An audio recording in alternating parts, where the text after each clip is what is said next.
Hello and welcome again to High Ground Financial Freedom Podcast, the Freedom Podcast where we bring high-performing individuals. And today, you've heard of this gentleman. He was on my third podcast, Luis Rivera. And today he wants to talk about high-performing individuals, people who are tired of just living the regular mundane. And he wants to talk about his business. And we're going to go into some more other things, but I'm going to let Luis talk about what he's bringing to the table with his company. So Luis, share away, brother. Yeah, thanks, Dwayne. Glad to be on here again. Love what you're doing with the podcast and Higher Grind Financial. So I love coaching. I love giving back through coaching. It's a gift that I believe God's given me, and I use that to teach, coach, mentor, and disciple. But more importantly now, I started Kingdom Investors Coaching to be able to help high-performing men discover a mission that sets their soul on fire. And that mission means being aligned with their faith and integrating that faith into a life by design that then builds a legacy for their families. And it's just something that I love talking about. Want to help men, high-performing men who are husbands, fathers, and usually executive leaders or high-level leaders, because you and I have been through that, right? We are husbands and fathers, and we've been at the high level of executive leadership. We understand how to work through all that. So now I just want to give back and help other men do the same. Oh, that's beautiful. And I hear when you say like give back, and this is something I think about a lot. You know, you're doing very well financially. Your family is set. You're about to have your first granddaughter. Congratulations. Thank again. Your marriage is beautiful. Everything is good. Again, financial. All these things are aligned. Why do you have this desire to, why not just focus on your family? Why do you have this desire to want to do more? Let's talk about that. Yeah. And I think it really goes back to the Great Commission that Jesus gave us, right? Go and make disciples of all nations, right? And I love discipling men because of those things. And yes, I have an aligned life by design. I have an amazing marriage with Lori, almost 29 years next week. And amazing, we have 3 amazing sons who are adults, 2 are married, and daughter-in-laws as well. And I can't just sit back and not give back from that. Because you mentioned something, you said, have a great life and things are aligned. However, it hasn't always been that way. I remember when it was a mess, when it was chaos. But God, right? But God had patience with us and with me, and took a 2x4 to my head and woke me up. And little by little, he kept putting different men in my life that helped me and mentored me. And so I just want to do that for others now, in more of a patriarch type way for the younger men that are hungry for it, right? That are curious for that. And those are the type of men that I'm looking for to be able to pour into their life, to build this life by design. That's beautiful. And I think it's important that we do give back. And it's something that you cannot run away from. I think one of my podcasts, I talked about being a service member and going through all of that training. You have a heart, whether you want to or not, it creates a heart of service where you want to see other people do well. People are going to fail, make your mistakes. But then once you make those mistakes, listen to somebody that already has walked in these different shoes, and they have these plans, and you can just fall right in. I mean, even with your real estate, you're into real estate, gold and silver, crypto, you have all of these things, and you just want to share because you want to see others succeed. I think that's what you and I were just talking about that right before we got on about, you said when you read a book that just not do something, you have to take action. Right. So I line that with my life. How can I live the blessed life that God has given me and not share in all areas with others? Whether it's faith, marriage, parenting, health, wealth, whatever, stewardship, right? How can I not share that? But what do you get? What do you get from it? Because as humans, we always get something. What do you get from it? On that deep side of that answer is, I just want to glorify God. I want him to be proud, and I want to hear one day those words, "Well done, good and faithful servant."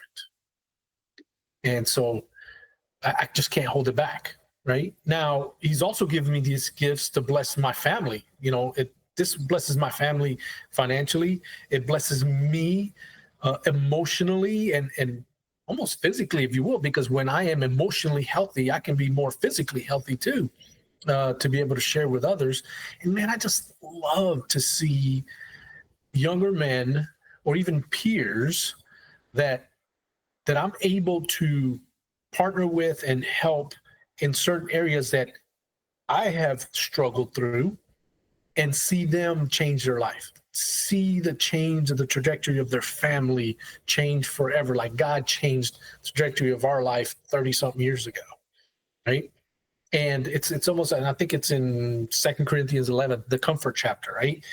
God puts us through these storms, not to waste them, because God doesn't waste any pain. Right. He gives us those storms and then comforts us so that we can then comfort others also. And so I just love being able to do that with other men. No, that's great. And I think people pump the brakes sometimes when they hear that, because our human mind, especially in our society we live in, where it's always something, quid pro quo. What are you getting from this? And I think the simple answer is you're wanting to glorify God and doing exactly, and then you're living out the gifts that He gave you. He's giving you certain gifts, and you're aligning yourself with those gifts. Because if you don't align yourself with those gifts, you struggle mentally, you struggle emotionally. You're not where you should be. You're not aligning yourself where you should be. You finding yourself maybe at a Coldplay concert doing something that you shouldn't do. You need to stick with those different things that are given, those gifts of leadership, and share that with other people. And there's nothing wrong with taking it and turning it into a business. But now you can track things. And again, you walk away fulfilled.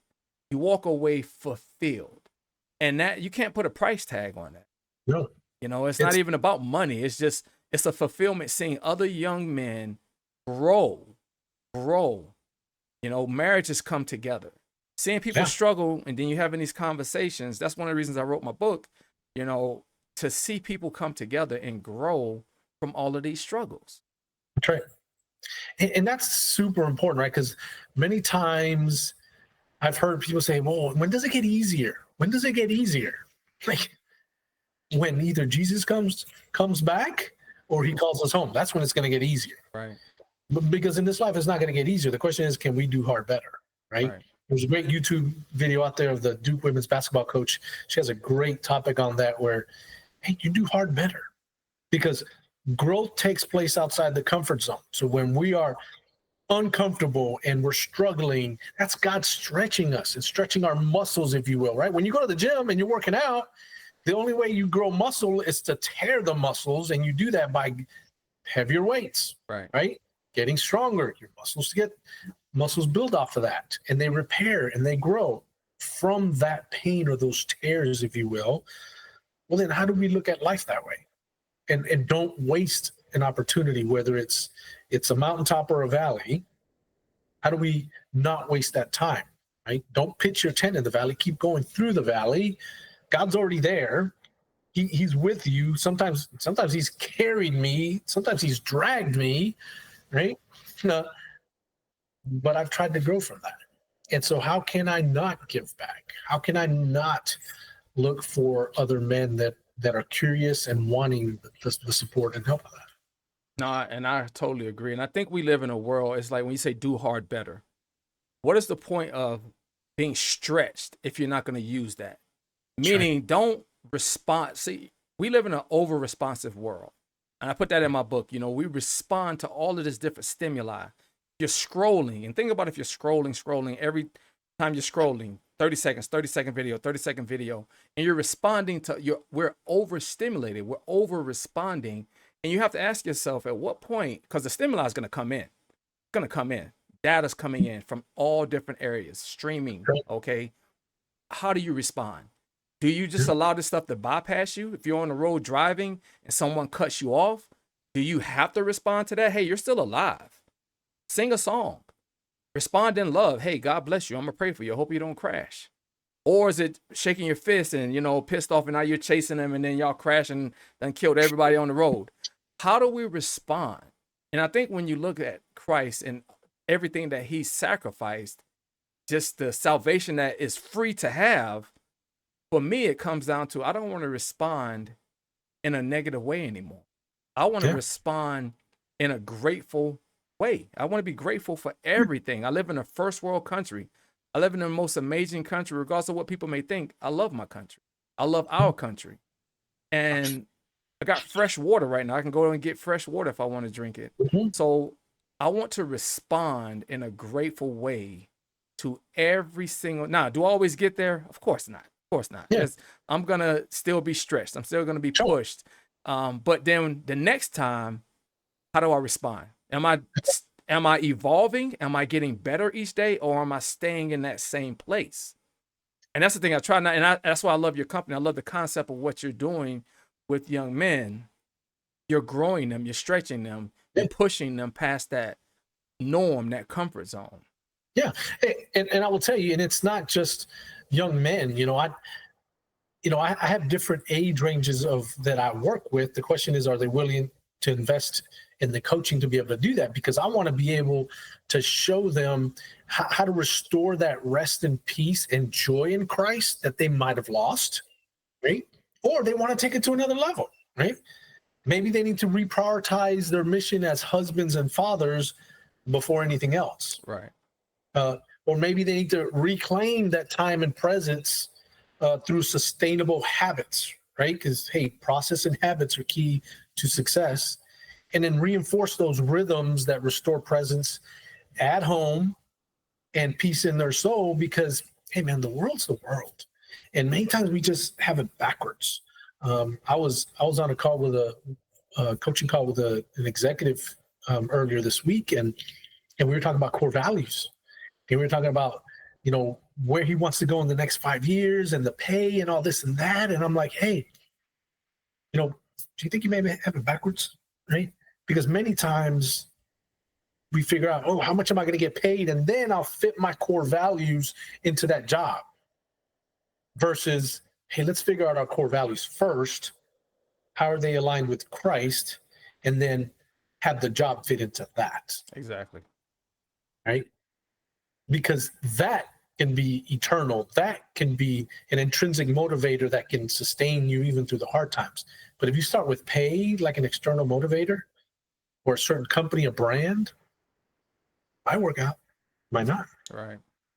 And you find yourself selling yourself short, Right. and you're working. And like what you do, what I do, what other entrepreneurs do, investors, we don't really work. We enjoy our time. Right. We Right. enjoy our time. We enjoy life. And then it aligns. And then you have a person, your wife, supporting you, because Sure. when you're living out your gifts and you have that freedom, and then your emotions and everything is tied, your mental intelligence, everything is just aligned. Now that just trickles down to everybody else. Everybody else starts to enjoy that. Because you are That's right. there is a design. I know a lot of people don't like to hear this, head of the house, head of the house. It doesn't mean that women are less than, because my whole theory on them being the second creation, Yeah. the second creation is the better creation. Again, at the end of the day, there is a hierarchy. Again, it's not about Right. good, bad, or worse. Okay. But if someone breaks into your home at night, nobody's going to ask Lori, what did she do? Nope. They're going to ask, what did you do? How did you protect the family? Right. Okay. At the end of the day, it is what it is. Well, and I like what you said about the hierarchy, right? God is a God of order, and he has a particular order. If you look in Genesis, he created man first, then he walked in the garden with Adam, and he gave him the instructions of how he was supposed to lead, with the implication or the inferred, task that, hey, go tell your wife. Right. Go tell your wife. And oh, by the way, Adam did. Because when the serpent was deceiving Eve, she knew. She kind of twisted the words a little bit, but she knew, she had heard from her husband what was right and wrong. Now, unfortunately, he became passive and was there with her and didn't do anything about it. But what happens when they took the bite of that fruit, right? Well, God came looking and he said, "Where are you, Adam?" Right. He said, "Where are you, Adam and Eve?" He said, where are you, Adam? He came looking for the man because the man was the responsible and head of the household that he gave the instructions to, right? But it's a wonderful design, like you said, that God has created. Yes, he created this man and woman, and each of us has a particular purpose. In fact, this Sunday, Lori and I are going to be teaching in our marriage life group about leading and serving together and the strengths that each of us has, right? To lead well in the household. And then how do you take that into the workforce? How do you do that with your parenting, with your community, and all that? So again, that just all those things together, again, with God at the head, the center, if you will. That's what I just love helping men think through and design that life that flows in that design that God created. And then one thing I keep seeing from you, you can tell it in your face, you can tell it in your hand gestures. It's freeing. Once you give into that and understand it, it's not about being better than anybody else. It's freeing. And then once you become free and you have this inner joy, this inner peace, which we're all searching for some type of inner peace, you want others to experience it. You want to share it with so many other people because it's an amazing feeling having support of someone who loves you. You know, your wife or your husband, having that level of support. And that can only come through aligning yourself. So we talked about align. Now let's talk about rental properties. Let's talk about note investing. Let's talk about things that you're doing there. How's it going using the whole infinite banking or family banking to use that buying your property? How's that been going? Yeah, I'll tell you. So it takes time, right? And that compounding effect takes over, right? I mean, you and I have been talking about this for years. And 6-7 years ago, when I started our first whole life policy and we started our family bank, you know, we have 6 policies now. And oh, by the way, 2 of those policies are now going to be taken over by each of our sons that's going to take them back over because they're able to now. They have their own jobs and their career. They're starting their career, so they're going to be able to start their own family bank in their own way. And I was talking to a friend this morning about, okay, then what do we do with the other 4? Because it's just thinking legacy wise.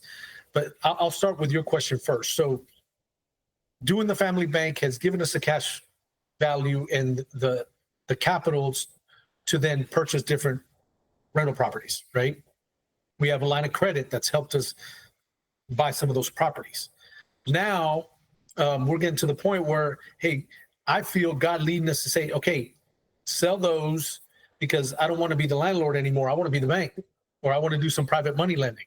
Why? Because my focus and my gift is in coaching, and that's where I want to focus it on. I don't want to focus on the real estate investing aspect of it, even though it's been good and I've learned so much, and it's been a fun ride. Now I want to pivot, right? And not that I want to pivot. I think God's leading me to pivot. Well, you get to pivot. You get to do. Yeah, I get. That's a great word. You get to pivot. That's what this. I don't have to. I get to. This whole family banking thing has done for you. It's giving you options. It's giving you so many other options where the compounding interest, which is a real thing, it takes over, and then you start to see your money just do things that you're like, wow, where's all of this money coming from? Yes. And let me share that with you too, because you and I talked about it a little bit a couple of weeks ago, and then another friend of ours, we were together on my whiteboards this morning, and we're going to take the other 4 policies, and then we're looking at cash value and the death benefit, right?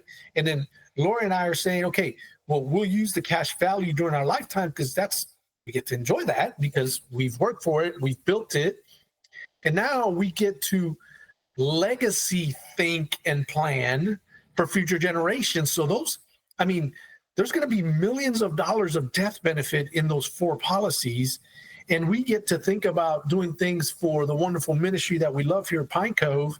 How can we give to them through the death benefit? And then one of the other death benefits, hey, can we, because it's going to be pretty large, can we split that up into 3 different whole life policies for grandchildren that will then start their family bank? And then do the other death benefit and do it for another ministry. Whatever that is we get to plan fun, eternal, lasting things now that we've started building this. but it Right. takes time, and it has taken time, and there's still some more time to go, right? And it's not as much time as people think. You're talking 6-7 years. Six, Yeah. 7 years. I mean, 6 7 years.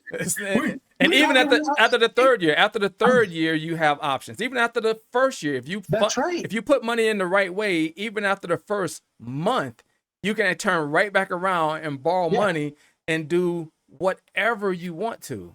And if we don't change anything, if we don't add any more policies or anything, just because of the work and the planning that we've done and God has allowed us to do in the last 6 or 7 years, and when we turn 65, if God still has us around, we can pull the cash value and live off of that tax-free for another 25, 30 years.